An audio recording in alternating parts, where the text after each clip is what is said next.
Hello, everyone, and welcome to The Becoming, a podcast about growing into the man God designed you to be. I'm your host, Isaiah, and this is a space where we could talk openly about faith, manhood, character, discipline, and what it means to pursue God's calling on our lives as men. Since this is our very first episode, I wanted to take a minute to lay a foundation to share what this podcast is about, what you can expect, and why I believe this kind of conversation matters. You know, the world's constantly trying to tell us what it means to be a man. And more often than not, these definitions come up empty.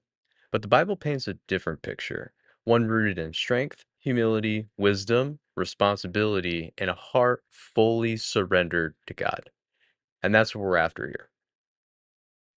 In some episodes, we'll dive deep into scripture. Others, we might focus on relationships, discipline, mental and emotional resilience, or what it means to lead well in the little things of life. I also believe women can gain some value from these conversations too, not only to better understand godly masculinity, but to be encouraged in their own walk as well. I'll be sharing what God's been teaching me, what I've learned from others, and lessons from both victories and failures.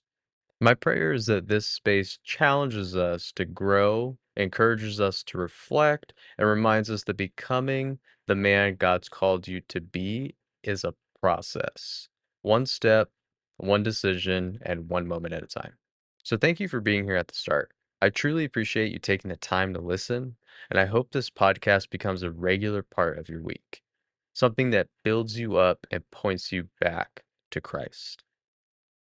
Our first episode is actually already up, and in it, we're talking about something every man wrestles with: the discipline to stay consistent when no one's cheering for you. It's about how small, hidden acts of obedience shape the kind of man you are becoming, and why private faithfulness matters even more than public success. So be sure to check that episode out after this. And if it speaks to you, consider following the podcast and sharing it with a friend who might need it too. Thanks for listening today. My prayer is that God continues to strengthen you, refine you, and lead you into who He's called you to be. Stay faithful, be courageous. I'll see you next time.